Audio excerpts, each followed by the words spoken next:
A história da Pepsi. A Pepsi é hoje uma das bebidas mais populares do planeta, conhecida e adorada por milhões de pessoas ao redor do mundo.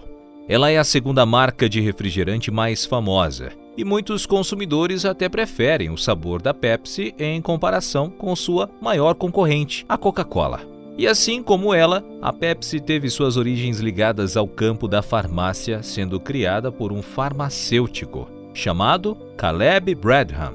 Tudo começou em New Bern, uma cidade da Carolina do Norte, Estados Unidos, em 28 de agosto de 1893. Caleb Bradham, após muitos experimentos, conseguiu criar uma bebida que não só refrescava, mas também energizava e ajudava na digestão. Aproximadamente 7 anos antes, em Atlanta, o farmacêutico John Pemberton havia desenvolvido a Coca-Cola, que era baseada em extratos de folhas de coca e inicialmente promovida por suas supostas propriedades medicinais. Seguindo uma linha semelhante, Bradham elaborou sua bebida usando noz de cola e uma mistura de ervas, que ele acreditava serem benéficas para a digestão.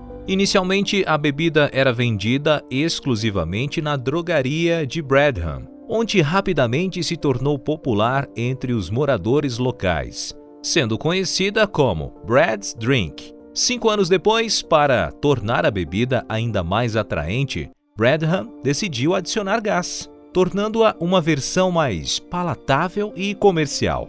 Com o aumento da popularidade, ficou claro que Brad's Drink não era um nome suficiente impactante para o mercado. Bradham e seus consumidores sentiam que um novo nome era necessário. Eventualmente, a bebida foi batizada como Pepsi Cola. Embora tenha sido dito que a bebida continha a enzima pepsina que ajudaria na digestão, essa informação era incorreta. O nome Pepsi, na verdade, deriva da palavra dipepsia, que se refere a problemas digestivos, e cola foi mantida em referência ao ingrediente noz de cola presente na fórmula. Assim, em 1902, a Pepsi Cola Company foi oficialmente fundada, e Caleb Bradham fechou sua farmácia para se dedicar completamente ao negócio de bebidas. O crescimento da empresa foi rápido. Em poucos anos, a Pepsi estava disponível em várias cidades dos Estados Unidos, contando com mais de 40 distribuidores parceiros e expandindo-se até o Canadá e o México. Durante esse período, todos os processos foram padronizados, permitindo que a Pepsi fosse distribuída com o mesmo sabor e qualidade em todas as regiões onde era vendida. Essa padronização, um grande desafio para a maioria das indústrias da época, tornou-se um dos principais diferenciais da Pepsi. Além disso, a empresa já possuía uma frota de caminhões dedicada, o que acelerava a logística e permitia que a Pepsi atendesse rapidamente aos mercados em expansão.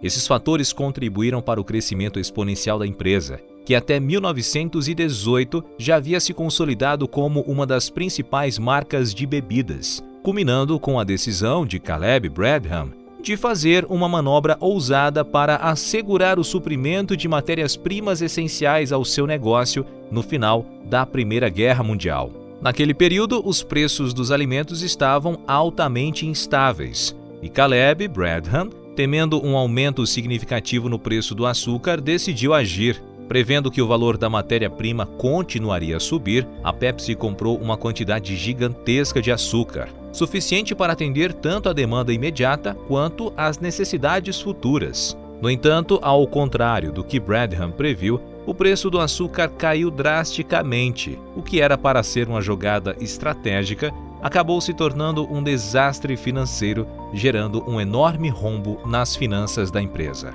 Mesmo com as vendas da Pepsi crescendo, o prejuízo causado pela compra excessiva de açúcar foi tão grande que a empresa não conseguiu se recuperar. Em 31 de maio de 1923, a Pepsi Cola Company foi forçada a declarar falência. Não foi por falta de sucesso no mercado, mas sim por um erro de cálculo de Bradham, que tentou prever o comportamento volátil do mercado. Completamente arruinado, Bradham vendeu o que restava de sua companhia para uma holding por cerca de $30 mil e voltou a trabalhar como farmacêutico. Foi nesse cenário que o investidor Ray Meagher viu uma oportunidade e adquiriu os direitos sobre a marca Pepsi.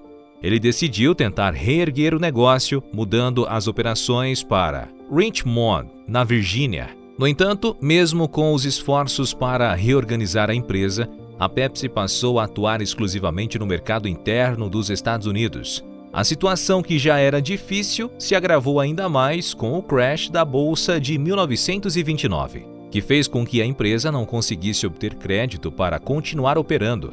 Em 1931, a Pepsi-Cola Company teve que declarar falência pela segunda vez.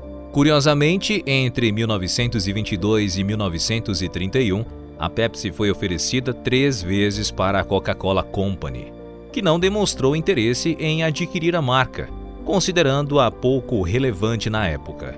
A virada para a Pepsi aconteceu logo depois, quando Charles G. Guth, presidente da Lufkin Company, decidiu investir na marca e trazê-la de volta ao mercado. Guth tomou essa decisão após um desentendimento entre sua empresa e a Coca-Cola, que até então fornecia refrigerantes para as lojas de doces da Loft. Convencido de que a Pepsi poderia desafiar a Coca-Cola, ele decidiu investir em uma formulação mais doce para a bebida, tornando o xarope da Pepsi ainda mais doce, com cerca de 10 calorias a mais por latinha em comparação à rival. Enquanto a Pepsi enfrentava suas dificuldades, outras marcas de refrigerante já estavam bem estabelecidas, dominando o mercado e definindo os padrões de consumo.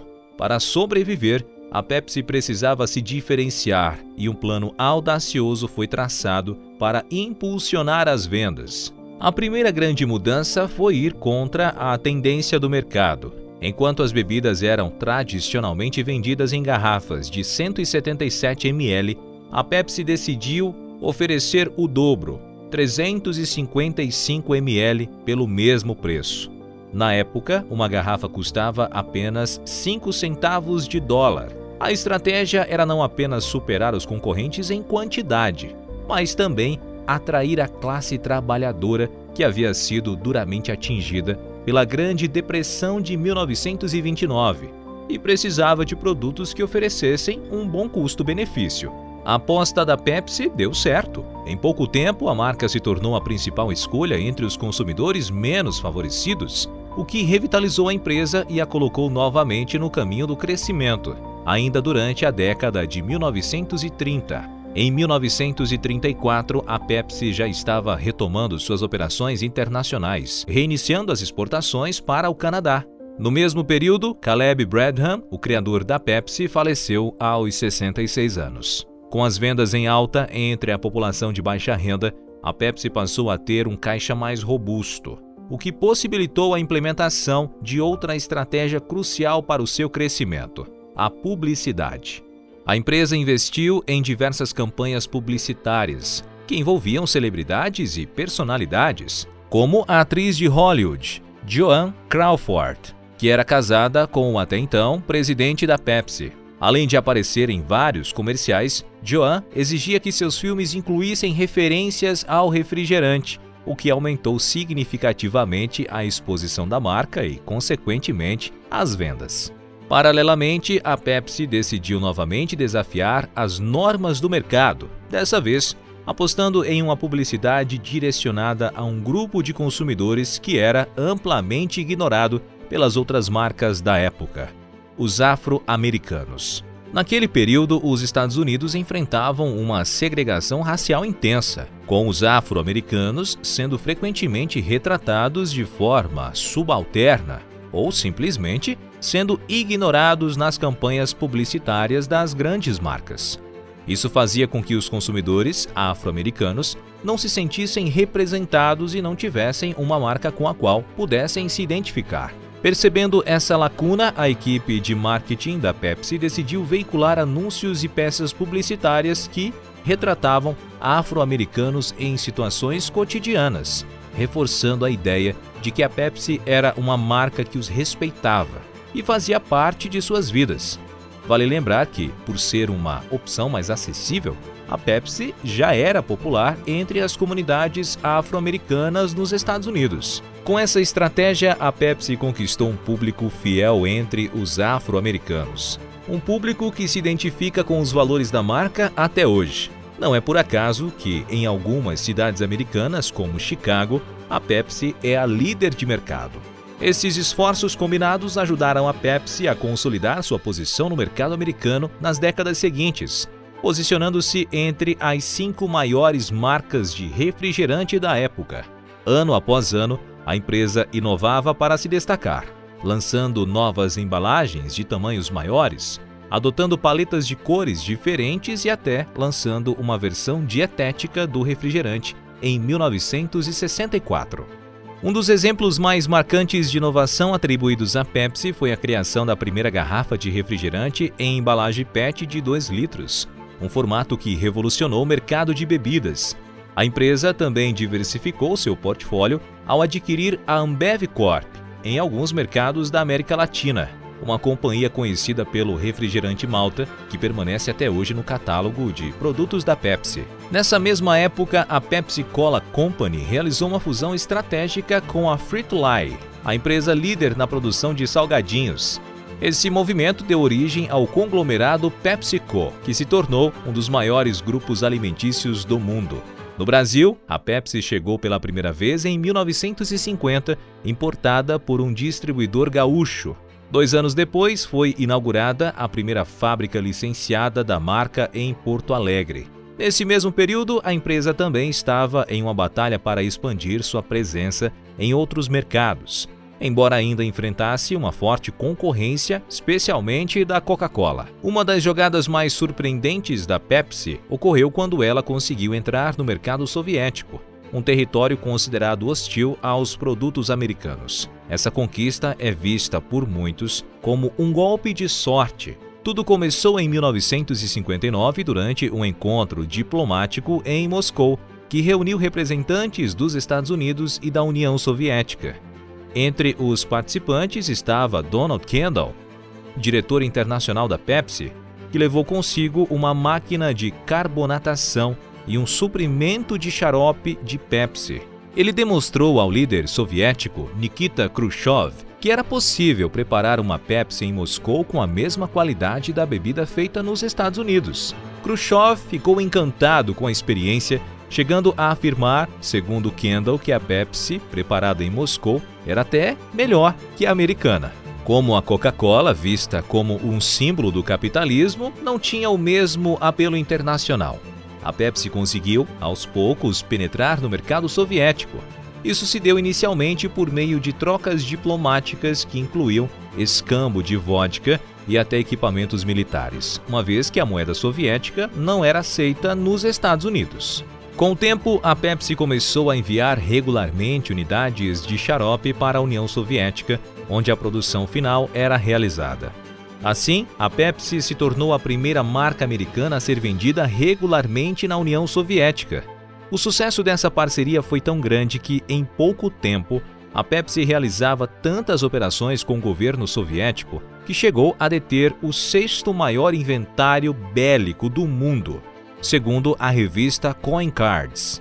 Esse inventário foi posteriormente vendido como sucata no mercado paralelo. Além disso, como parte do acordo, a Pepsi também se tornou a distribuidora oficial da vodka Stolichnaya nos Estados Unidos. A relação que a Pepsi construiu com a União Soviética se mostrou tão sólida que, em 2004, Donald Kendall, o executivo que esteve à frente dessas negociações, foi agraciado pelo presidente russo, Vladimir Putin, com a Medalha da Ordem da Amizade. Esse relacionamento inusitado permitiu à Pepsi conquistar uma fatia considerável do mercado internacional, desafiando pela primeira vez a Coca-Cola de forma significativa. Durante esse período, a Pepsi também começou a expandir sua linha de bebidas, adquirindo marcas como a 7-Up, um refrigerante de limão americano, e a Mirinda, um refrigerante de laranja espanhol. Donald Kendall, o mesmo executivo responsável pela expansão na União Soviética, também negociou diretamente com o governo chinês, permitindo que a Pepsi entrasse no mercado chinês, um feito notável para uma empresa americana. Kendall, que mais tarde se tornou presidente da Pepsi, liderou a companhia durante a década de 1980. quando a Pepsi lançou uma de suas companhias mais ousadas: o Desafio Pepsi. Essa campanha consistia em um teste cego, onde os participantes provavam 2 refrigerantes, Coca-Cola e Pepsi, e escolhiam qual preferiam. O teste, aparentemente simples e realizado em locais públicos, revelou um resultado surpreendente. A maioria dos participantes preferiu o sabor da Pepsi.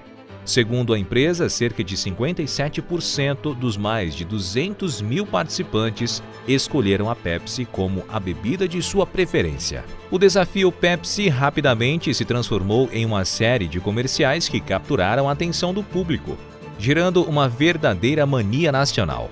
Pessoas em todo o país começaram a replicar o teste por conta própria, e as vendas da Pepsi nos Estados Unidos dispararam.